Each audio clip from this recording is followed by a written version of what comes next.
Hey, it's Meatball. And Mark. And this is the Rocker Morning Show on demand from 107.7 RKR. John, you're on with Meatball. Meatball, what's up? What's going on, John? How are you? I'm good. Good to be on your show again. Yeah, we appreciate you coming back, man. Internationally known actor, writer, director, Tony Award winner, and star and producer of this new series, The Green Veil, all 8 episodes of which are available now on the network.stream.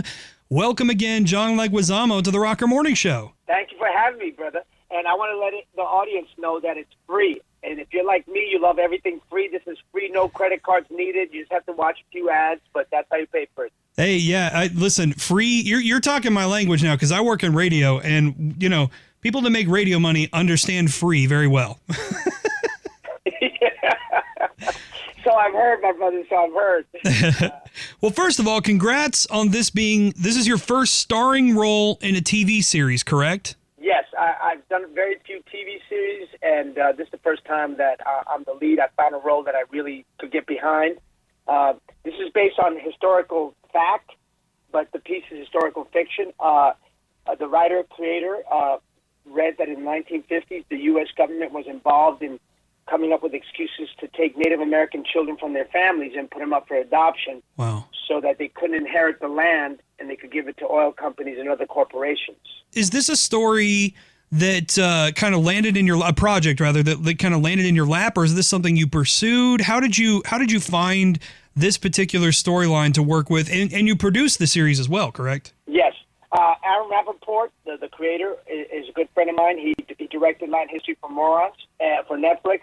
And he said, I got the story, John. I want you to be the lead. And so we started working on it together, crafting it, and creating this incredible lead, this self-hating indigenous Latin man who's working for the FBI and going into Native American homes and taking the children from them. But, you know, sometimes we can be the worst to our own cultures. Sure. I mean, you have all these people working at the border, and you see most of the border patrol are all Latin people who are grabbing women and children and sometimes letting them drown. So, you know how it goes. This role, you know, as you kind of described it, I kind of picked up on the trailer. You know, it does seem like it's a pretty heavy, dramatic, serious role, and I've been told that people and actors who take on roles like this, you know, usually have to take kind of a mental break after doing something like this. Did you find that was the same portraying Gordon Rogers? Oh, absolutely. What a great segue into this, because playing a role like this is that difficult. Yeah, you know, it starts to infiltrate your life. You start getting edgy, and your family, you know, sometimes has to put up with. You have to kind of isolate a little bit because you are kind of a raw nerd. And, yeah, you know, definitely afterwards, I took a crazy break. I needed time away. I needed to do fun things and light things, you know, and I use music a lot to help me, like, recoup myself. Now, what kind of music does John Leguizamo listen to? Kendrick Lamar and Drake Beef. Okay. All right. Are you a classic rock guy at all? Oh, yeah, no, I love my classic rock. My Latin music, my salsa, my bachata, my cumbia. Yeah, no, I love it all. I'm very eclectic. And jazz, too. I love jazz. I remembered from Latin History for Morons, you made the Santana joke, and we play a fair amount of Santana on the station, so I was just like, oh, this is going to be perfect. He's a big Santana guy. Oh, no, yeah, of course. I've met Carlos several times, too. I love that. And his brother was a great musician, too. The Malito Band was amazing. Let's go back to the series here real quick.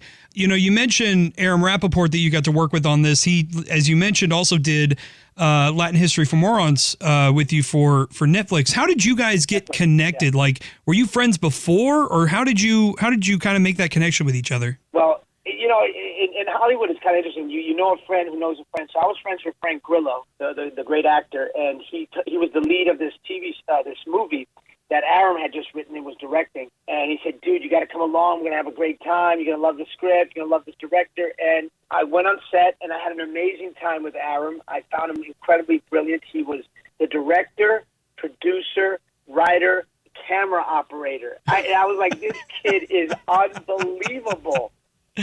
So when he came calling for this role, you were like, okay, yeah, I know he can do some good work. This is definitely going to work out great. Oh yeah, I know he's so talented. He's so hardworking. This time he didn't do camera operating. He just directed, wrote, and produced, which is enough. And then we created this platform together. The network is a platform that we created together because, you know, you do great work like this, the networks loved it, but they wouldn't buy it. It was too edgy for them, too dark, possibly too ethnic for them. Right. They say because the studios and the networks are all saying, "Oh, we want to be inclusive." Yeah, it's a lot of optics. It's a lot of talk. I'm not really seeing it. Tell me about the network, because I read the description. There's only 2 shows on there right now. It's pretty new, and it was kind of built for this show and the other one that's on there at the moment, right? Correct. Because we shopped it around Hollywood and the streamers, and people loved it. I mean, they're offering Aram all kinds of jobs, and they're offering me all kinds of jobs, but they did not pick it up.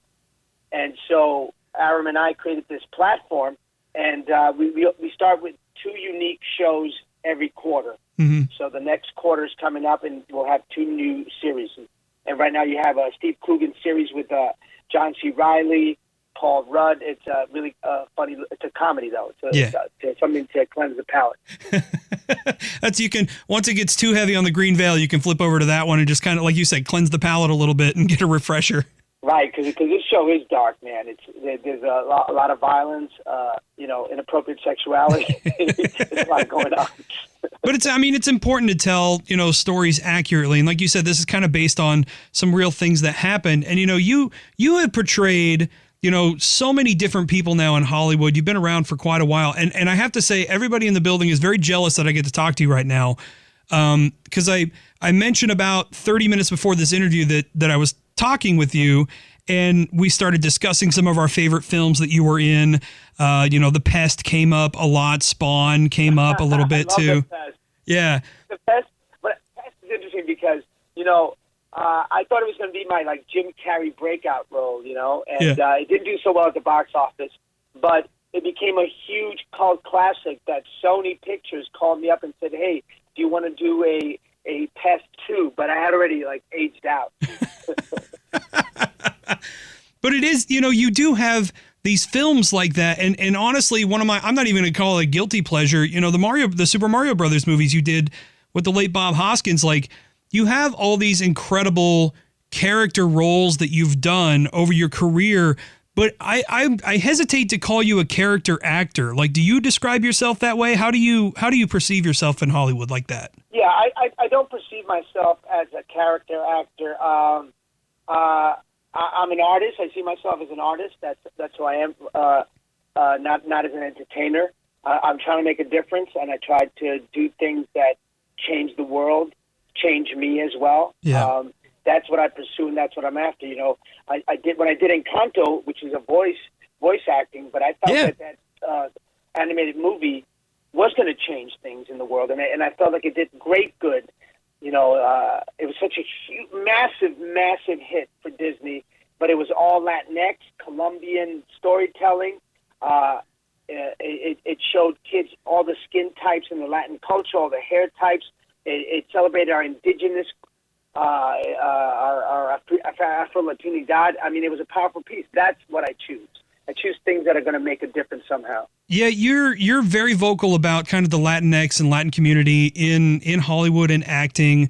Would you say, maybe in the last 5 years or so, there's been kind of a switch in Hollywood? Because, the Asian community went through this too with, what was the movie? Ridiculously Rich Asians or whatever. It seems like some of these ethnic communities are starting to get a little more focused. Do you think it's getting better for the Latin community in Hollywood? A little better. The thing is that we're 20% of the population. Right. And 30% of the U.S. box office, almost 30% of subscribers on streaming, a third of sports fans, but you don't see a third of Latin stories. You don't see a third of Latin executives. You don't see a third of Latin leads. You just don't. Things are not fair, and they need to improve for mostly for us. Latin people are half the people of color. So out of 40%, white people are only 58% of the population, but they have 100% of the roles and 100% of the executives and 100% of the stories. It's not fair. Things are not really fair. Well, I want to get back to, your acting a little bit here too. We mentioned that you play a lot of different characters. Some of them, a little further away, they're a little more cartoonish, and then some that are kind of a little closer to home maybe. Do you enjoy playing the characters that are way out there more, or do you kind of like the ones that are a little more closer to home that could be like an alternate reality version of the real John Leguizamo? I got to say, I love it all, man. Each one has a different challenge. Yeah. I mean, you would think that just being yourself is easy. It's not as easy as it looks. There's a lot of great actors out there who really can't be themselves. And you know, so everything has a different challenge. I recently did this movie that won the jury prize and the audience prize at South by Southwest called Bob Trevino Likes It, and I played a character the closest to myself that I've played, and that was not that easy. I thought that was going to be really easy. Oh, what a piece of cake! I'll just wake up and show up. No, it doesn't work that way. Is there a dream role in Hollywood that you would love to play that you haven't really had an opportunity to do yet? Yeah. Like a lead lawyer in a good law piece, in a good movie. Okay. That's not what I was expecting. That's cool though. Like, I any particular reason for that? Yeah, because I think there's a lot of law cases and things that Latin people have done in this country that are historic pieces that are really powerful that I'd like to see. You know, the first lawsuit against segregation was by Latin people in the 1914 in Denver, Colorado, because we weren't allowed to attend school with white people, right? In the West and Southwest since the late 1800s. So that was the first case that went up against the Supreme Court in Colorado, and we won. So I love to do a piece like that. The Green Veil, streaming all episodes on the network. Stream now. I'm really excited to binge this whole thing this weekend. John Leguizamo, thank you so much for your time today, man. It's been a pleasure.